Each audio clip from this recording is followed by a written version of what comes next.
Hey, quick question before we dive in. Did you know AI can help you plan, build, and sell your digital products, not just write copy? Yeah. Most creators are stuck using ChatGPT like a TaskRabbit, but the smart ones, they're building entire product systems with AI as their co-creator. And I'm showing you how in my brand new free live training. It's called Wait, AI can do what now? The hidden tools revolutionizing digital products. It's happening Wednesday, July 9th at 1 p.m. Eastern. And trust me, this isn't another ChatGPT tutorial. I'm going to show you 3 custom AI tools I use to create and sell digital products faster, how to train AI to think like a strategist, and why using AI the right way is your edge in this noisy market.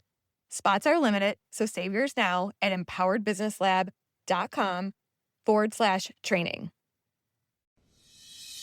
Welcome to the Empowered Business Podcast, where strategy meets action.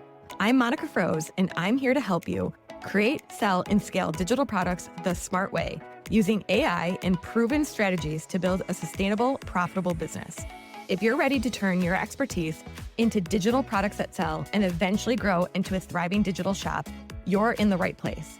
Each week, I break down real-world tactics, unfiltered insights, and bold business moves. Because building a digital product business should be sustainable, scalable, and designed for long-term success.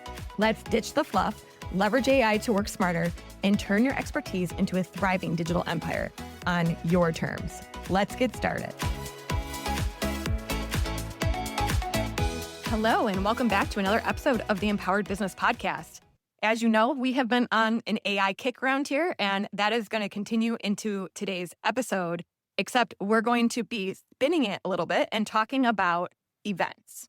Now, I have run a lot of events in my business. I have done bundles, summits, I have done live challenges, and I will tell you that it is a lot of work. And if you've ever run an event, you know it's a lot of work as well. And in the age of AI, connection is becoming even more important, which of course we know. And so Michelle is turning this on its head and coming up with different ways to connect with her audience, given the fact that AI is really accelerating everything around us right now. And again, making that human connection just so much more important. Michelle is an easy events expert and lover of low-lift strategies to grow your business without overstretching your limited time, energy, and capacity. After quitting a shiny career as a Hollywood set decorator and moving to Paris, she spends her limited desk time helping you grow your list and boost your visibility by hosting impactful yet low-lift online events like a summit, conference, bundle, giveaway, and more. Except her strategies are making it even easier to run and always leading with that human touch. So let's dive in and hear what Michelle has to say about how you can implement some of these low-lift strategies for events into your business. Michelle, welcome to the Empowered Business Podcast. I am super excited to talk to you today all about your easy events that you've been putting together. I have lots of questions, as you know, about this. I really think this is a good thing to talk about, especially in the changing landscape of AI and how we communicate with our audiences. But before I dive into events, I would love for you to tell us a little bit about yourself and, of course, your entrepreneurial journey. Yeah, hi, I'm Michelle Ponvert, if you want to get really French about it. Pontvert works great too. I'm Australian natively. I've taken my husband's name and I'm now having to deal with the French pronunciation of everything. So I basically had a second sort of career change after going to film school. I worked in the film industry in America. That's where I met my husband and loved the industry, hated the work, completely burnt myself out and realized I'd built a sort of dream for myself that didn't actually fit who I was as a human. It was a lot of 12 to 14 hours work, driving, never knowing when work happened, really hard on your body and just life. I was getting to a certain stage where I was seeing like, oh, I would quite have children. I have no clue how this fits in this industry. And seeing people above me who decided either not to have kids or had to leave the industry when they had kids. And I was only like, I think 27 when this hit me, but it hit me really hard. And so I did what every sane person does and leave the industry, move to France, like start again. Didn't speak a word of French and kind of started my life over again with this clarity on what I wanted out of life. And it took me a little while. Got myself into the marketing industry, really quite liked it because it used a lot of the same like creative and project management skills I'd learned in film and found myself into the online business space. as a web designer to start with, I think I learned a lot of really great skills in web design, but clearly did not love the client work piece of it. I'm just not built for it. My kid has extra needs, and that was just a really tough thing to balance with clients. So I pivoted again quite sharply into digital products and courses and found myself posturing through this teaching online marketing to online marketing people for a little while. And it took me really until I started to face the challenge myself of how on earth am I going to grow an audience for these digital products, for these courses, if I can't show up live that much, have pretty limited social battery myself, don't really do well on Instagram. Social media is not my cup of tea. SEO is really long-term and hard. Like, how am I doing this? And so I started participating in other people's online events and summits and bundles. I've been in over 50 events in the last year and a half. Like, I went hard and got really obsessed. And I was watching what everybody else was doing, taking notes in the background of what I liked, what I didn't like, what I could see myself realistically doing, what felt aligned with how I like to run my business and how I like to do things. And then at the end of last year, I started to dip my toe into hosting my own events, but really trying to be intentional about designing these events around my real lived capacity, the way my brain actually works. I'm also neurodivergent and needed things to work a little differently than maybe they're taught in the industry. And crafting these events around my own intentions, my own capacity, my own way of working, opened something up in me that got me really excited, but also made me realize that not everybody else was approaching things this way, was giving this level of critical thinking to how we do events and why we do events, and really purposely designing the events to fit us and our businesses, not just fit the mold of what we think an event is. And so earlier this year, I pivoted again hard into the online event kind of industry, but really positioning myself as someone who leans into things being low lift and easeful, because they're not just easy by being simple. Yes, simple, strategically simple is a big piece of it, but also being really thoughtful about designing around the person operating them and their capacity, their needs, their goals, their aspirations for the events. And so that's how I came to this niche. I now host my own events fairly regularly and teach others how to do the same. And yeah, that's my little industry story. Because I've told you that varying events nowadays are going to catch my eye. I have a million emails like everyone else, and I don't have the bandwidth to participate in free stuff hardly ever. I can't even think of the last time. But your recent podcast-based event, Evidence of Humanity, caught my attention because it was a very timely topic and something I'm feeling pain points in my business about. So I know it's going to be a great conversation about this, but let's start, because I obviously know about that event because I actually did participate in it. What was the first event that you hosted when you made this pivot? Yeah, so I've hosted two prior to Evidence of Humanity. One, which was my very first baby one, was actually a pop-up collaborative blog post, which sounds really clunky when you think about it. It was just 4 other people, and we all shared our own story on moving from client work to digital product. And it was these 4 different avenues, all of us asking the same questions and sharing our different stories and perspectives. It was only available for a week, and it was just a really lovely collaborative way to create something free and fun and interesting for our different communities and kind of share lists. So it was really scoped, really tight in terms of an event, but had a great list bump for all of us for the amount of incredibly minimal work we put into making it. Did you sell anything on the back end of that one? So we each did have, I think, tripwires set up off the back of our freebies. So people would sign up for basically just getting access to the blog and then join whoever's list they wanted to off the back of that. And we all had tripwires. And then I think quite a few of us, myself included, happened to have timed a launch quite close to that event. So it was partially just a list growth sort of experiment to see what worked. But I think it was quite timely for at least 3 of us to have launches really close to it as well. What was the next event? The next one was another audio summit that I did in January. It was called Energy Savers, and this was a celebratory event. We were not really talking about one specific topic, but sharing stories of people who were doing something different in their businesses to preserve energy or find more energy in their work. This was specifically for me to get leads into my program that I was launching off the back of it that's no longer around because I pivoted, but it was also a way for me to really experiment with bringing my audience that was previously really focused on just general online marketing and online business along to really talk and think about events. And for me, this was a turning point event for me to test the waters with a new niche, bring people along with me on this new direction of the business, and get people talking. Because previously my email list had been active, selling, but quite quiet. And this was around the time of all the Google updates where we had to do all that like domain authentication nonsense. For me, this was like, okay, all of the people I know in my business space need to get our emails active, replies, we need conversations, we need clicks. And so this was, yes, for me to get leads, but also for us to bring email back up to speed. That makes sense. How many people participated in that audio summit? That one was, I think, 32 people. That was my biggest event. The Evidence of Humanity that we just did had 27 people total. So for the Energy Savers one, what was the topic then? Like things that you can do to save energy in your business, essentially? Essentially, yeah. It was things that like people had done to implement something that made the processes work faster, or had some kind of system they built in their business, or something they cut out of doing in their business. It was a much broader topic, and it did bring in people from different parts of the industry, but I invited everybody personally, and I did keep it pretty closely tied to people doing online business in kind of the way I do it with similar niches. So it wasn't my most tightly themed event, but it was very much that bucket of people talking about these same topics.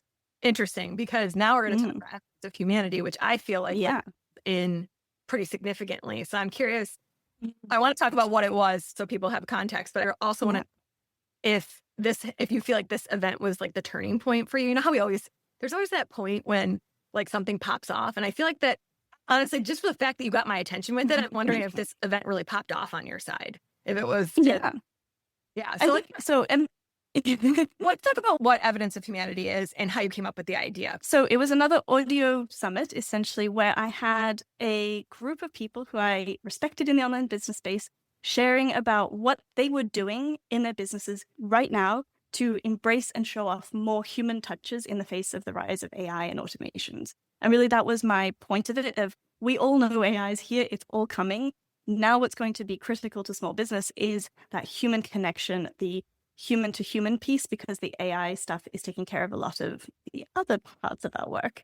And so it was really bringing into kind of conversation, even though we weren't actually sitting and talking to each other, how we're all differently approaching these things, how we're using or maybe choosing not to use AI, and really bringing in a respectful conversation around what are we doing now as an industry now that AI is here. Yeah. And again, incredibly timely, because that I've talked about how I ignored AI because of my personal life just being off the rails for 2 years. And then it's like you always, in online business, if you've been doing it for a long time, you see the train coming, but it's not like a typical train that came every day. There's dozens of new tools popping up and like skill sets you need to learn. And it's distracting people. And it's also shifting the work how fast we can work in our business. So what we need people to help us with versus not. And then what our audience needs. Like I've mentioned, and I'm eventually going to record a podcast about it. I think that the death of self-paced courses, because people have the idea that they can get it all from chat. It's just really changing how people want to consume our content and buy stuff from us. So it was definitely like, I was like, yes, I really want to know what people are doing to combat this. What kind of unique ideas are we coming up with? I consumed it on my walk. I take daily walks, and I had been looking for something that really touched that pain point. And it was great. So kudos to you for thank you. How was the participation between the two events? So pretty similar, except, so some backstory on my event that I ran in January. I was really proud of how it came together, but I was incredibly sick during the entire event, like in my bed, absolutely flat out. And I hadn't added in a community element because I was so sick. And so there were lots of signups, lots of downloads, but I think I missed out on the opportunity to actually really connect with those people that I then brought in. I still had like great retention from those leads, but I did feel like I'm seeing more and more the people who are actually buying are people who've had some kind of interaction with you, either asynchronously, but really more directly. And so I really saw that pain point in that previous event. And so for me, the key difference I did in Evidence of Humanity was adding in that community. And I saw the people who joined that group were really engaged, were really wanting to come into conversation with me, and were really open to dialogue. And that's what I think is so needed. And I think this is like living out what I was trying to share in the event of what we're all craving, what we all want as humans right now isn't more AI stuff, because we can all get that. We can all find that. What we want is the actual human to human connection, learning from other people's experiences, learning from other people's mistakes. It wasn't just teaching. It wasn't like, here's how I did X, Y, Z. It was, here's the problem I was trying to solve, like how I figured out how to solve it for myself. And like hearing people's thought processes through solving problems, I think is really interesting, because we can then extrapolate how we might approach our own problems differently.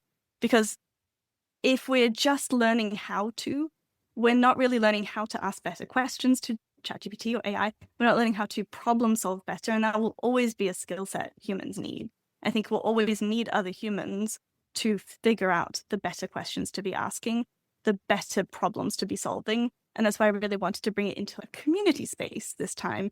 And I think that was really successful, really engaged group, and really brought me a lot of leads into what I was selling later. But I think it was really that difference between having just standalone value that I shared and then bringing that value into conversation with people, with the community too. First of all, why Slack? Because there's the typical in the entrepreneur groups is someone's going to run an event and inevitably they're like, oh, are we really getting engagement on Facebook anymore? Do we really want to be on Facebook? But where can we actually get people to show up? Because getting people off platform is this has been a conundrum for us for years. So why did you decide on Slack? Yeah, I've been in some Slack communities for like masterminds and group programs I've been in, and I like it because it's a platform I can log into on my phone, log into on my computer, but I can turn off too. And I'm personally not like the biggest fan of Facebook. I find it very hard to navigate different groups.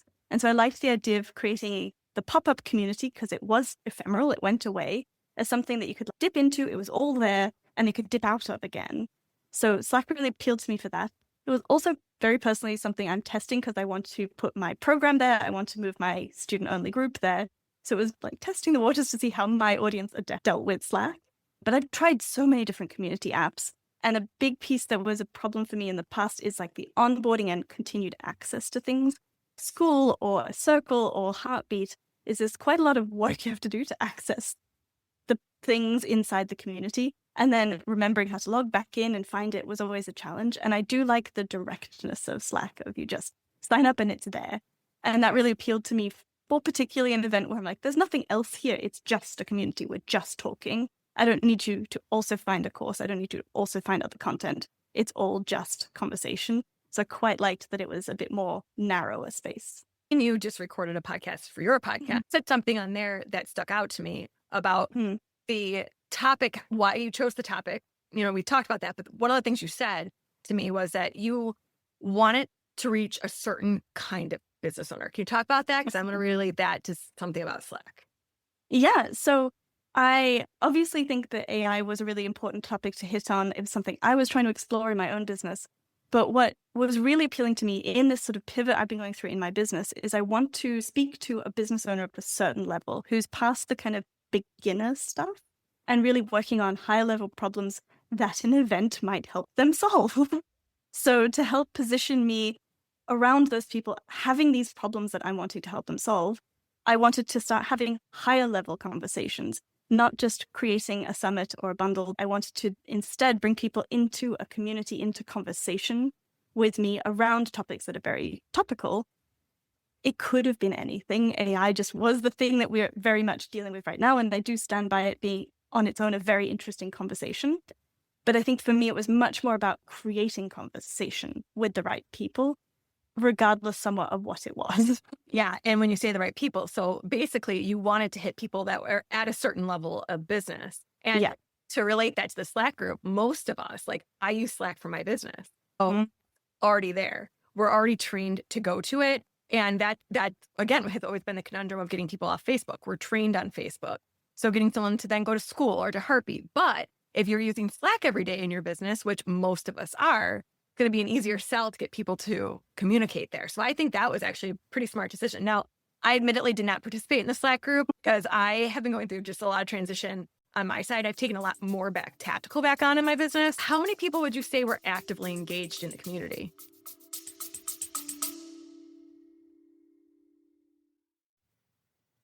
Feel like everything in online business is getting louder, but less helpful? Same. That's exactly why I created the Empowered Edge, a Friday email that cuts through the noise and delivers the good stuff. What I'm testing, shifting, and doubling down on to grow a digital product business that actually works. It hits your inbox every Friday at 3 p.m. Eastern, and you can subscribe now at empoweredbusiness.co/edge. And after hearing this, if you think, I wish Monica would just help me figure my stuff out, that's what our new Quick Win Momentum calls are for. In 50 minutes, we'll tackle whatever is keeping you stuck.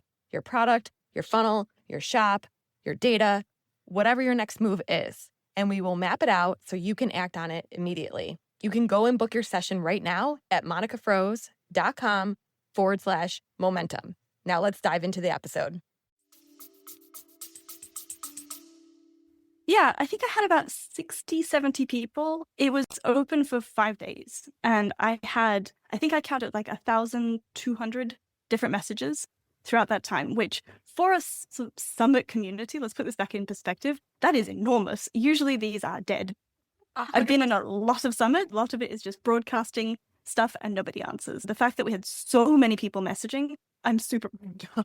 And were the conversations like deep conversations? We had a lot of people obviously showing love for today's episodes or certain conversations, but we really got into like, how are we going to deal with AI in our businesses? And what does that mean for the work we're selling? And getting into the weeds and stuff. 3 people who were really wanting to have this conversation, I actually had 2 of them join my program afterwards. So I can say it also really worked for that nurture piece. But really wanting to dig into that conversation with me and with each other too. You never want to force people to talk to each other. It was really lovely to see like these organic conversations starting because I just provided a prompt and then I was chiming in too. Like I wasn't trying to say, here's what I know, here's how I see things. It's more, here's a question I'm also dealing with. Let's talk about it. And that really opened the room for everybody to talk, including me, about something we're all dealing with. Was there any particular audio or strategy or that popped off that really stood out, whether it was like the number of downloads it got or just like the amount of activity of the chat around it? Yeah, so I had Julie Chanel, who is, for me, a bigger business than I have, had a really great presentation about her second brain, the way she uses AI to put all of her thoughts into one place and help it hold those thoughts for her. That was super popular. And then Natalie Bullen also talked about her kind of approach to money. She's a money coach. And that one got a lot of really interesting conversations of, like, how are we dealing with our money now that we've got AI and automations taking care of a lot of the like managing it, how are we making sure we're keeping an eye on it? How are we dealing with spending? How are we it was very interesting. I just had a look before we hopped on at my Hello Audio because that's what I use for my podcast. And I could see some of those episodes actually had a big increase afterwards because I give people much longer access time for the podcast than typical. I don't take it away after the event's over. I give them, for this one, 30 days to listen. So I've got people still accessing all these audios. And so I've got maybe the bigger name, the flashier episodes that get the spike at the beginning. And now I'm starting to see some of the slow burns, starting to get that really nice peak now and probably even into the next 2 weeks. And that's been really fun to see when things hit people too. Okay, so this brings up some strategy questions for me. That one, the logic behind keeping it open, I think it's fairly obvious that you're keeping it open because you want people to actually consume the content. And we are all busy. Audio, I will say, is definitely, for me, the easiest way to consume. If you had made this a summit, I would have been interested in the topic and probably watched nothing, to be honest with you. If I can listen to it on my walks, because that's the free time I have, but I'm not watching a video on my walk. So that was super helpful to get me to consume it. But I'm curious now about the back end strategy. You opened a program called Easy Events. And you mentioned to me before that it was a 2-month container, so like live implementation. There is some pre-recorded stuff, but it's really meant for you to help people come up with their own event topic and get their own event, low lift event out there. But you're closing the doors to it, I think you said tomorrow. So why close the doors before the end of your open audio period? So the timing on this was a little tricky because in France, we shut down in August and have no childcare. And I really wanted to time my program so that I was available for as much of it as possible over the summer. So it was like my personal constraints to when I needed to open my program. The other thing, this is like behind the curtain, I have a downsell coming off the back of this launch. And I wanted to have people still thinking, brewing on this stuff, even after the program launch, in case the downsell is a better fit. And I think this kind of gave them that like little bit of extra thinking time, like still being on their podcast when my downsell shows up as well. Okay. Do you mind sharing what the downsell is? Yeah, actually, it's really fun. I'm doing a choose your own adventure downsell, so people can pick from 3 different things to meet them where they're at. So I have some that I'm very like, begin to get your event idea figured out, self-paced stuff. And then I'm launching for the first time an event idea session, essentially. We're going to sit down together and map it out. I do some research ahead of time to map out opportunities for their event. And I'll sit down with them to actually figure out the topic and the format that's going to really sit with them and their goals and their business. So I needed to launch that before August when childcare falls apart. So that's how everything timed out for me, wanting to make sure that I had capacity to do those after the downsell as well. I can certainly relate. My kids are 7 and 12, my 12-year-old especially, but we're making her volunteer in summer camp because she's too old to go to summer camp because she could be home. But she was salty with us about it. We're like, 1, you need volunteer hours for school. Structure's good. But what she doesn't understand is that she still interrupts us a lot. Like, I'll just get into the flow of doing something. It's, Mom, can I make grilled cheese? Or, Mom, can I go down the street? And it's like, she doesn't understand that those interruptions break up I'm not as productive with her in the house. And she's, but I'm easy, Mom. It's, yeah, you need structure too. And I can't provide that to you while I'm trying to work. But it's funny because the summer I completely relate. Like, it's chaotic. I didn't realize that you guys was down for an entire. It's bonkers. Like the entire Paris is just quiet. There's no restaurants open, nothing open. My son has additional needs, so childcare is like quite challenging. And one of my rules for myself in my business is I don't work. When he's home, I don't work. And so that's a really hard boundary for me that I bake into everything I do with how I plan all my launches and my like everything.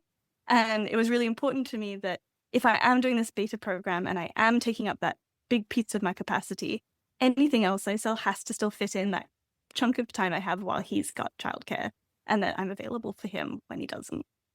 Yeah, I'm the same way. I have 50-50, but I say like when the girls are here, I don't want to be working the whole time, but I also do have to pay the mortgage. So it's such a balancing act to fit that in. Really, yeah, closing down for a whole month. I do not envy you. Good luck.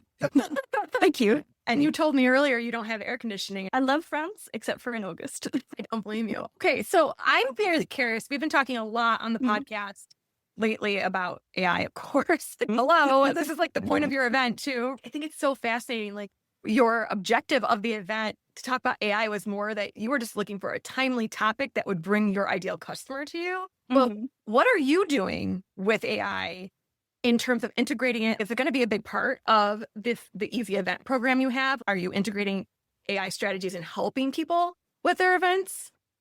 Yeah, I've been building out some tools, maybe more on my end. So I may end up selling them as like products on their own, but what I'm looking for is ways to help synthesize what's in my head and synthesize what's in their head and help us get to the answers faster.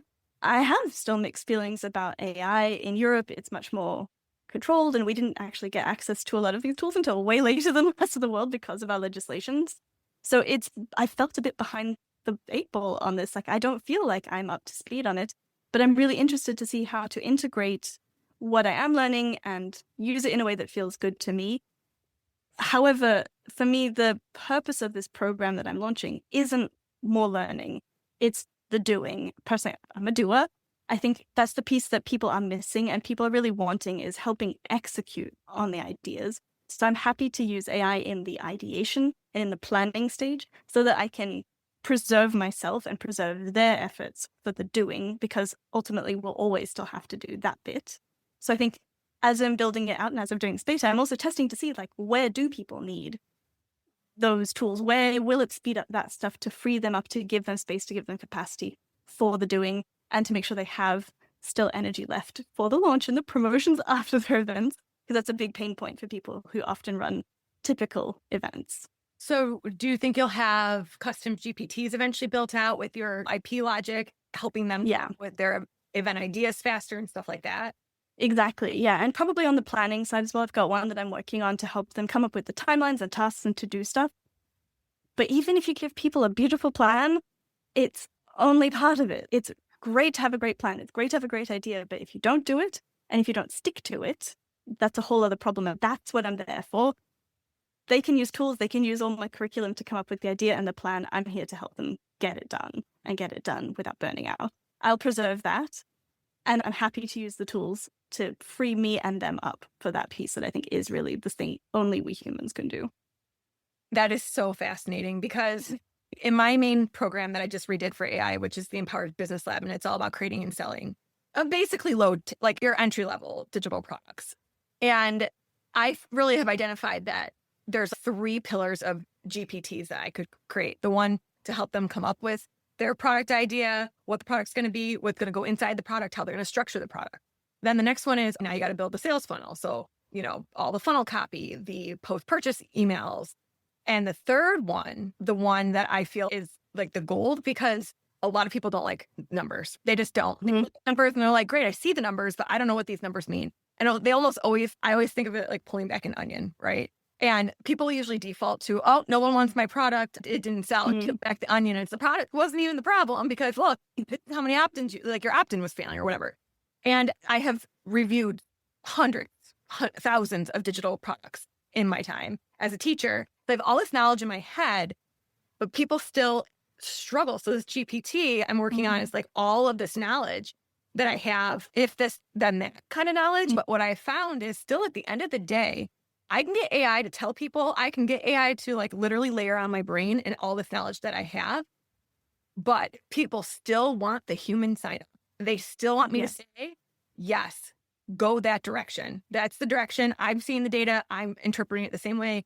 And what I've come to learn is like the AI, what it does is sometimes it gives us a really great idea. It's, oh yeah, I didn't think that we could change that. And then I'm like, okay, yes, based on what I know on all my knowledge. And now what it just told us, it's like the human element marrying it together and being like, okay, here's your sign off. Here's your check mark to go do it. So I was almost thinking it could be almost like a hybrid kind of done for you service. And I'm seeing like, I could see like basically they run their stuff through the GPT and then they send it all to me, and it cuts down on tons of work for me because the work AI really did the work based on my logic. And now I'm just making sure that it aligns.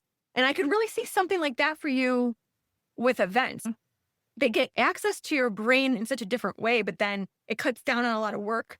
The AI got them so far down the path that now you really can use your expertise, like you said, for the execution, getting them to actually take action. Yeah, I think the piece that is so quirky about events is that it's not something you just do on your own. You have to interact with other humans. And I can give them all the tools to help them like keep on schedule and remember all these things. But if you don't have a conversation, reach out to people, be human when they maybe need more time or follow up with them, that stuff is the biggest pain point I hear people have when they are hosting an event, and is the thing I think can only really be solved by having another human being like, yep, let's work on this. Let's hold that boundary. Here's maybe where we should be compassionate and how to be compassionate with that human situation. Maybe it's time to cut them loose. Maybe it's time to look for something else. And I think that's the kind of nuanced stuff that I really love doing, that I think people really do still want another person to run by, on top of also just holding them accountable. The number one thing they all want is just accountability. Just poke me, just make me do the thing.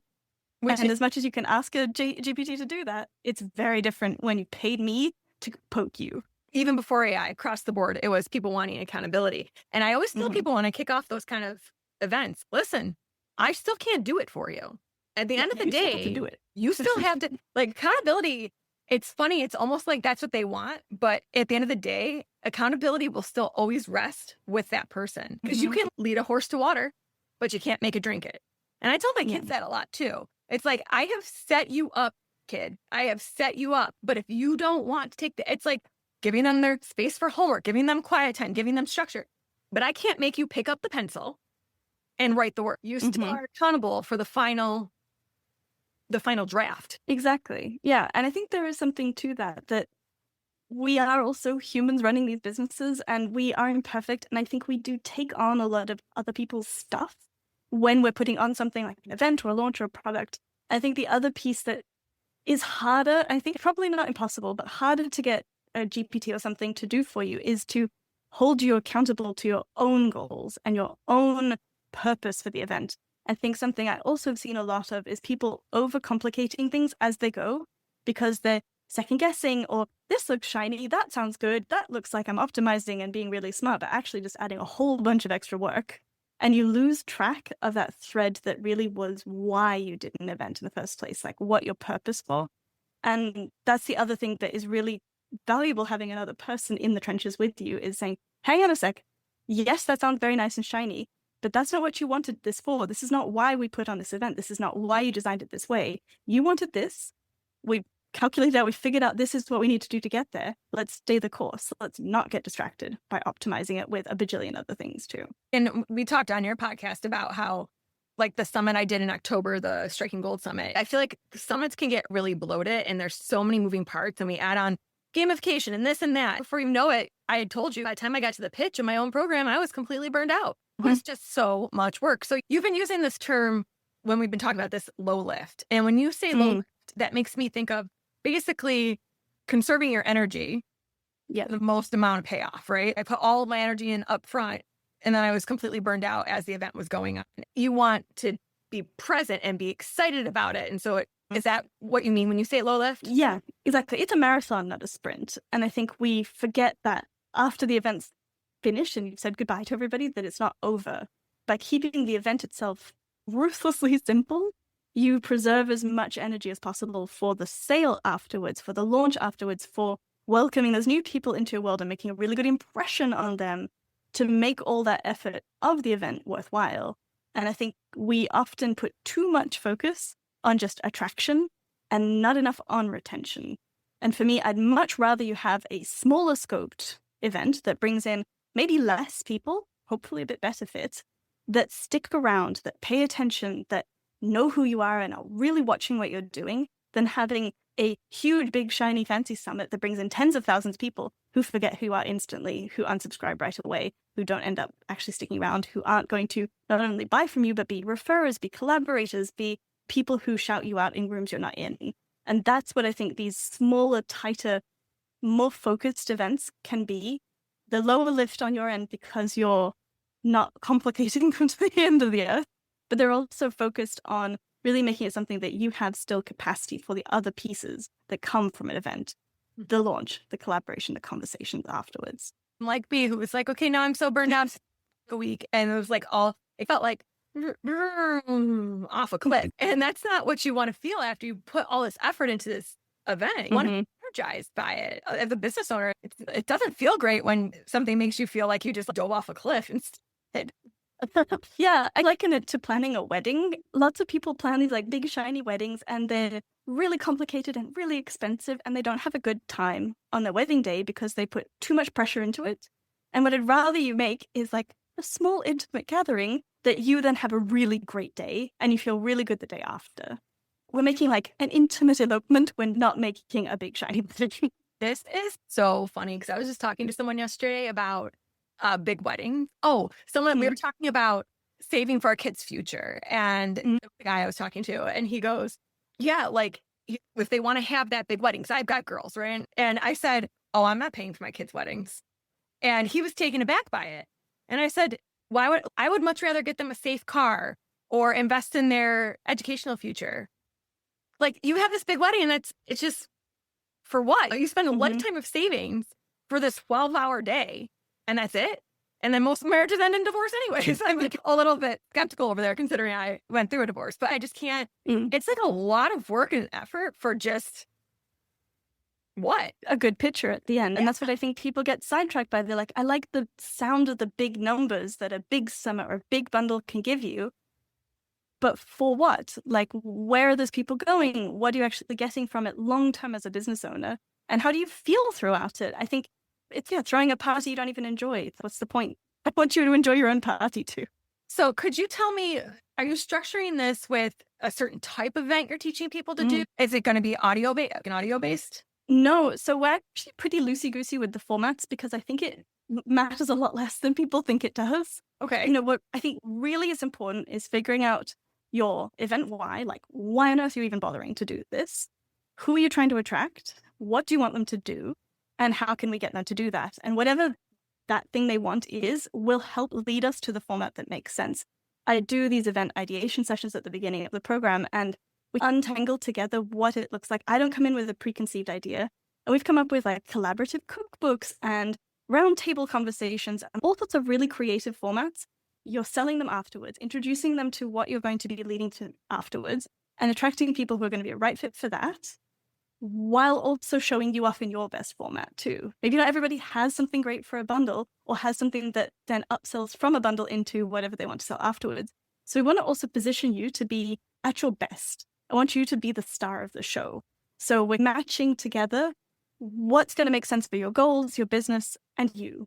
And whatever that is helps us figure out what the format is. Okay. And then in terms of their goals for the event, so the events that are used for lead gen, or events that are used for selling on the back end. And then even like Gemma with her AI Unlocked, I think it's AI Unlocked, Unleashed maybe, whatever her AI summit is, she talks about how the event is the product.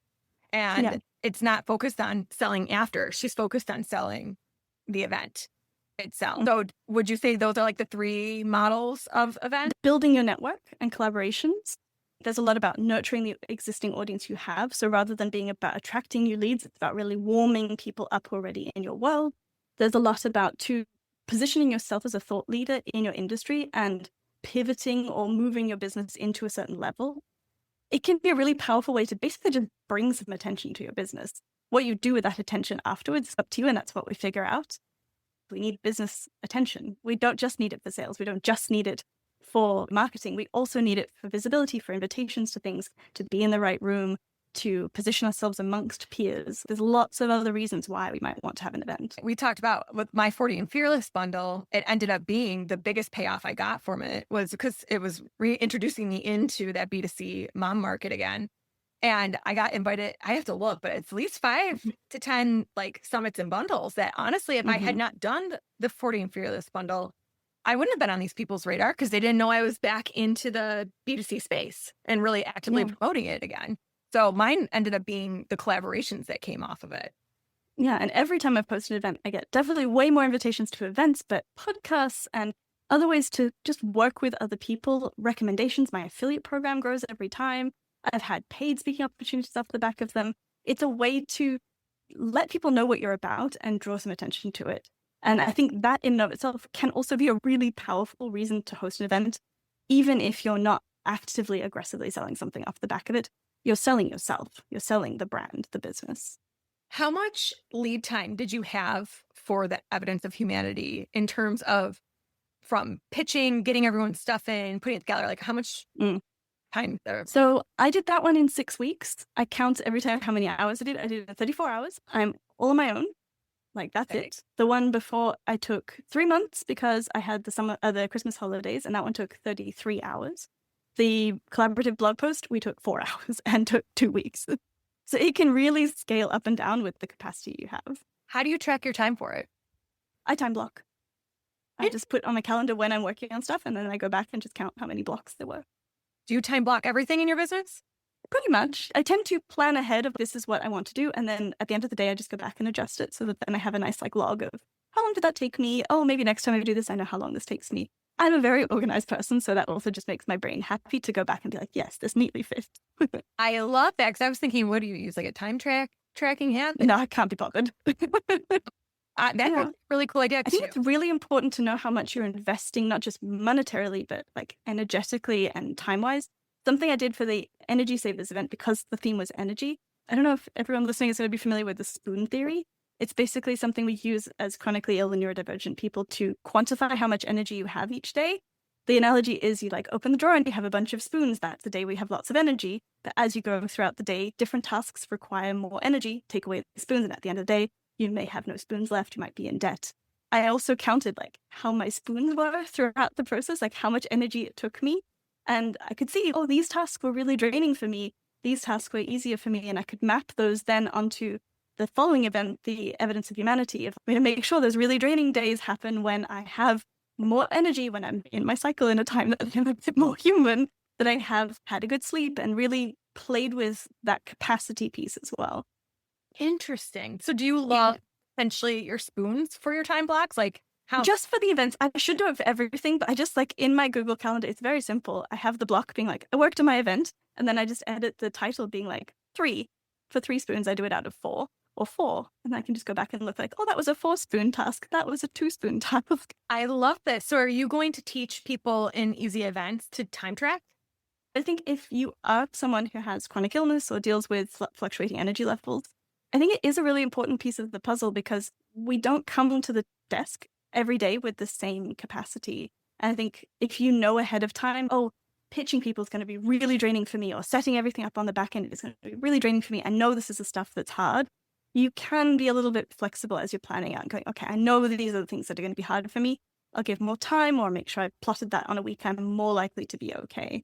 So we'll definitely talk about that, but I don't want to prescribe it because it's not the same for everybody. Yeah, that makes sense. But really cool tip, because I feel like that will resonate with some people. I actually think I might try this next time. I would love to really understand where my energy levels are with it and how much time it really is taking me to put that on. So that's a cool little trick. Yeah. Okay. A really fun exercise in the spoon theory idea is also to look throughout your day of like, when do you have more energy? And I find I'm much better in the morning. You also see, oh, is it like after food or after different times? And even just throughout the days, oh, if I have to do a scary hard task and I know I'm doing a bit better in the morning, I'll just do it first. I know I'm really better in the afternoon, I'll just save it for then. It's funny because I always tell people I am not a morning person. It forced me to have to get out of bed sooner than I want to and stuff. They do definitely help with the routine, but when I sit down to work, my deep thinking work does not happen in the morning. Mine happens from 12 to 4 every day.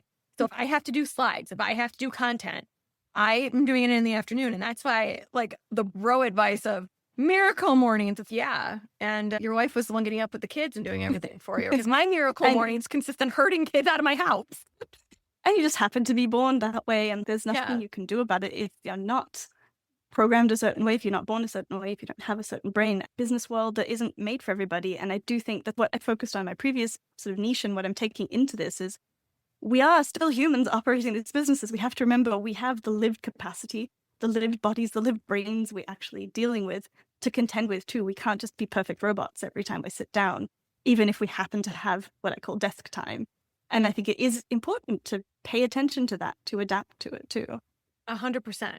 This has been a great conversation. I've enjoyed it. I love the way that you're approaching these events. I love when someone captures my attention because it's so hard to do. So kudos to that. How can people find you?